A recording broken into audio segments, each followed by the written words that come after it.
Everywhere we look, it seems there's another internet troll. And the bottom line for this video is that internet trolls can get 2 years in prison. And that's what I'm going to discuss in this video.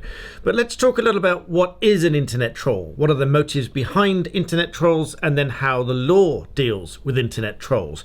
And if there are any keyboard warriors watching, here's a heads up. There is a sponsorship within this video, so get ready to type all your complaints about that. But that will come later in the video, and it's only very short. So what is an internet troll? Well, good old Wikipedia talks about internet trolls as those who post inflammatory, insincere, digressive, extraneous or off-topic messages in online communities with the intent of provoking readers into displaying emotional responses or manipulating others' perception. In other words, they want to upset people, they want to provoke a response, they want to get at the emotional psyche of the people reading the messages, particularly creators. And any creator who's got a channel that's amassed a certain number of subscribers or followers or viewers will ultimately get one or two of these trolls themselves.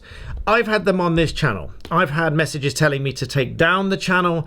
I've had messages telling me I'm rubbish, all sorts of different things. However, good advice for any creator is don't read the comments. But I like to read the comments because I like to see the positive comments. I like to see the positive side that I have on people. I like to see the assistance that I've provided people because that encourages me to keep going on this channel because it does take a lot of effort outside of my normal work. But one way or another, I'm going to keep going. But now let's look at the psychology behind trolls. And there's a very interesting discussion between myself and Dr. Shaham Das, who's a consultant forensic psychiatrist. I'll link that talk in the description below. That was a live stream discussion lasting over 30 minutes, talking about internet trolls, why they do what they do, and the psychology behind them. Two very interesting observations Dr. Das made is firstly that internet trolls seem to be very entitled and very selfish. And secondly, that they share a lot of traits with psychopaths. And whilst they might not meet the threshold to be a psychopath in their real life, but behind the safety of a keyboard and a computer screen, everything is hyped up. So that's a very interesting discussion. If you want to go and watch that, it's linked in the description below. But back to the law and why you're really watching this video. So many of you are probably not aware that internet trolls can, on indictment, go to prison for a maximum of 2 years, or a fine, or both. And this is through the amended version of Section 1 of the Malicious Communications Act 1988. Now, many people will immediately say, well, there's no way to track them down. Well, in fact, there is, because if it's severe enough, then the authorities can go to companies like Google or Facebook or whoever, and they will produce information to identify these individuals by IP address, by their accounts that they use, and so on. So they can cooperate with law enforcement, they can find them, and then they can prosecute them.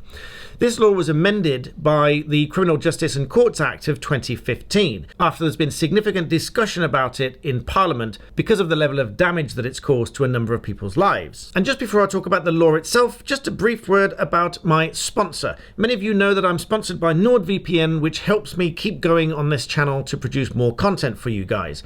So many of you that are worried about online security, such as malware and downloading things that are going to harm your computer, or visiting websites, or even adverts these days that have malware within them, NordVPN can help protect you from all of those with its new anti-malware features. If you are worried about people tracking you, stalking you, and things like that, Nord's threat protection can help to protect all of your devices and prevent people from tracking you. Not only that, if you wanted to watch TV programs or movies from other countries that are not available in the UK, because many of those have certain licenses so that they're not allowed to show them in the UK and perhaps only in the United States, Nord's standard VPN services can allow you to change your location virtually so that, for example, you can watch Netflix programs that are in the United States. All of this is perfectly legal and it massively expands what you're able to watch. And although this segment is sponsored, I would never recommend something to you that I don't already use myself. I've paid for Nord for over 2 years now. I pay for it out of my own pocket and I use it every single day on every single machine. So if you're interested to check that out, there's a link on screen and there's a link in the description with a huge discount code that you can get because Nord have sponsored my channel. Just follow that link and you can grab a bargain. Anyway, back to the video. So back to inflammatory and offensive communications. Malicious Communications Act of 1988, Section 1, provides an offence of sending letters, etc., which essentially means any kind of letter, any kind of message, any kind of online communication which is sent with the intent to cause distress or anxiety. This, quite simply, is an offence. It provides that any person who sends to another person a letter, electronic communication, or article of any description which conveys a message which is indecent or grossly offensive, a threat, or information which is false and known or believed to be false by the sender. So it includes sending things which are known or believed to be false, obviously because that will have the intent of causing someone distress and anxiety if they rely on false information. And a person who sends any such communication is guilty of an offence if the purpose or one of the purposes for sending this should, insofar as it falls within those paragraphs, cause distress or anxiety to the recipient or to any other person whom he intends that it or its contents or nature should be communicated.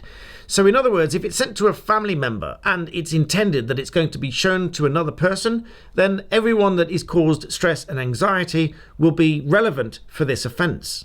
And it's subparagraph 4 that sets out the punishment for this offence. A person guilty of an offence under this section is liable on conviction on indictment to imprisonment of a term not exceeding 2 years or a fine or both. And if it's on a much lower level, on a summary conviction, still to imprisonment for a term not exceeding 12 months or a fine or both. So even in the magistrate's court, a person could go to prison for trolling for 1 year. And there are a whole raft of other computer misuse offences. Even guessing someone's Wi-Fi password or their email password to access their account or their network in a way other than was intended or without permission.